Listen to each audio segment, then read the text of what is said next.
जय श्री राम। आखिर क्यों नहीं आती समुद्र में बाढ़। आज इससे संबंधित एक कहानी हम आपको सुनाने जा रहे हैं। बहुत वर्ष पहले कृतवीर्य नामक एक बहुत पराक्रमी और दयालु राजा राज करता था। उसने अपने शासनकाल के दौरान अपनी प्रजा को कभी कोई कष्ट नहीं होने दिया तथा वह हमेशा जरूरतमंदों को दान दिया करता था, जिस कारण उसकी कृति हर जगह फैलने लगी थी। भृगु वंशीय ब्राह्मण राजा के पुरोहित थे तथा राजा उनकी सेवा में कोई कमी नहीं आने देता तथा उन्हें उनके जीवन यापन के लिए भरपूर धन देता। कृतवीर्य की जब मृत्यु हुई तब उनके पुत्रों के सामने राज्य को चलाने के लिए समस्या उत्पन्न हो गई, क्योंकि उनके पिता कृतवीर्य द्वारा राज दरबार का सारा धन अपने ब्राह्मण, पुरोहितों और गरीबों में लुटा देने के कारण खाली हो गया था। अब कृतवीर्य के पुत्र भार्गव ब्राह्मणों के पास गए तथा राजकाज को पुनः संचालित करने के लिए ब्राह्मणों से उनके पिता द्वारा दिए गए दान को वापस मांगने लगे, परंतु ब्राह्मणों ने उन्हें यह कहकर खाली हाथ भेज दिया कि एक बार दिया गया दान कभी वापस नहीं होता। ब्राह्मणों के द्वारा इस तरह अपमानित हुए जाने पर राजा के पुत्रों के क्रोध की कोई सीमा नहीं रही तथा अपने अस्त्रों को हाथ में लेकर वे भार्गव ब्राह्मणों के आश्रम पहुंचे। अपने अस्त्रों के प्रहार से वे एक एक कर भार्गव ब्राह्मणों का वध करने लगे तथा उनकी समस्त संपत्ति को अपने अधिकार में ले लिया। किसी तरह एक गर्भवती स्त्री राजा के पुत्रों के नज़र से बचते बचाते दूर एक वन की ओर निकल गई। वह स्त्री भार्गव कुल के ऋषि उर्व की धर्मपत्नी आरुषि थी।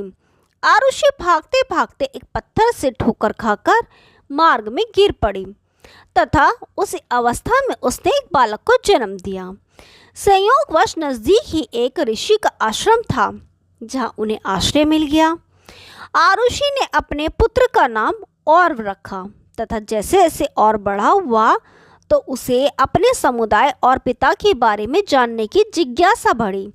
एक दिन जब उसे अपनी माँ से कृतवीर्य के पुत्रों के दुष्ट कृत्यों के बारे में पता लगा तो औरव के मन में राजा के पुत्रों के प्रति देश भावना उत्पन्न हो गई।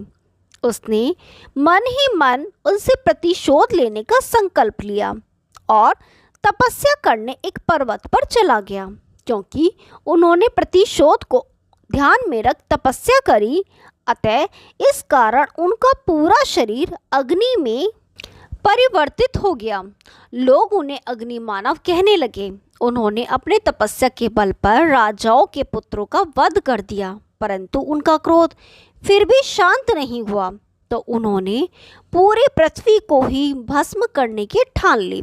देवताओं को जब ये बात ज्ञात हुई तो भी अत्यंत चिंतित हो गए तथा उन्होंने औरव के पितरों को औरव को ऐसा करने से रोकने के लिए कहा तथा उसके क्रोध की अग्नि को औरव के शरीर के अंदर ही शांत करने को कहा।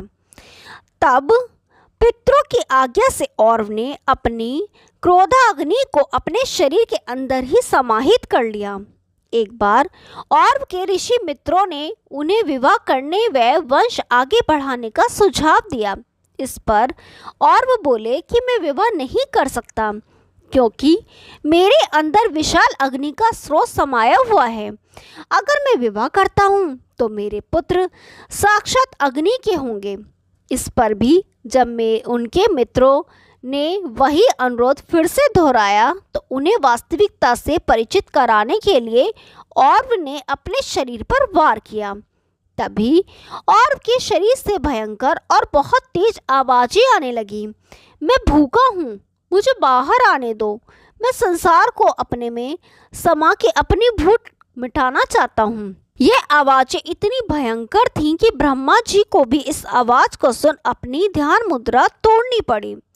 ब्रह्मा जी औरव के समक्ष प्रकट होकर बोले कि तुम्हारे इस क्रोध की अग्नि को संभालने का सामर्थ्य केवल समुद्र में है, अतः आज से तुम्हारा निवास स्थान समुद्र में होगा।